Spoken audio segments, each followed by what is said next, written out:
मी मलकापूरच्या police स्टेशनला report दिला. तिथं गेली, तिथं पोलीस लोक रिपोर्ट घेत नव्हते. तिथं गेल्याच्या नंतर नंतर ते शिक्षक लोकांना त्यांना तिथं बोलवून घेतलं. बोलून घेतल्याच्या नंतर ते माझ्याजवळ येऊन ते देऊ नको मला धमक्या द्यायला लागले. आणि त्याच्यानंतर ते रिपोर्ट दिल्यानंतरही ते मला हे करत होते. जेव्हा माझं मेडिकल करायला गेले तिथंही त्यांनी मला धमक्या दिल्या. आणि याच्यामध्ये पोलीस लोकांनी चौकशी पद्धतशीर करत नाहीये. यांना बदलवण्यात यावं.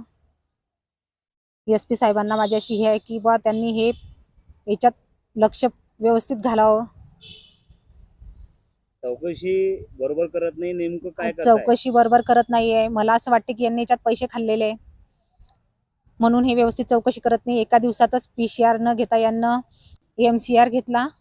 आणि माझी अशी मागणी आहे की यांनी याच्यावर कारवाई व्यवस्थित करायची. त्यांना जमत नसेल तर त्यांना ते बदलवून टाकायचे. कोणाला बदलून टाकायचं? जे चौकशी करणार आहेत ते पोलीस आहेत. त्यांनी जे चौकशी केली ते व्यवस्थित केली नाहीये. किंवा एका महिलेवर अत्याचार होतोय आणि याच्यात कोणीच मदत करत नाहीये, उलट ते पैसे खाण्याचे काम करत आहे. तर माझी ही विनंती आहे की याच्यात तुम्ही व्यवस्थित लक्ष घालायचं आणि व्यवस्थित त्यांना शिक्षा झालीच पाहिजे, माझं असं म्हणणं आहे. आरोपी कोण आहे? आरोपी समाधान इंगळे आणि अनिल थाटे हे दोन आहे. शिक्षक आहेत ते, त्यांना शिक्षा झालीच पाहिजे अशी माझी मागणी आहे.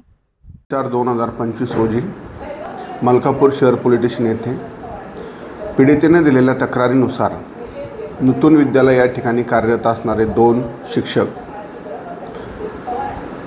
समाधान इंगळे व अनिल थाटे यांच्या विरुद्ध BNS 64-2 M 70-1 351-2 3/5 याप्रमाणे अपराध क्रमांक 269/2025 दाखल करण्यात आलेला आहे. या फिर्यादीमध्ये पीडिताचे मुलं त्या शाळेमध्ये शिकत होते. त्या मुलांना तुमच्या मुलांचा वर्गात 1 नंबर आणू, चांगले गुण मिळवून देऊ अशा प्रकारचं आमिष त्या फिर्यादीला देऊन त्यांच्यावर वेळोवेळी दिनांक 10/9/2024 ते 22/4/2025 पावेतो लैंगिक अत्याचार केल्याची पीडितेने फिर्याद दिली.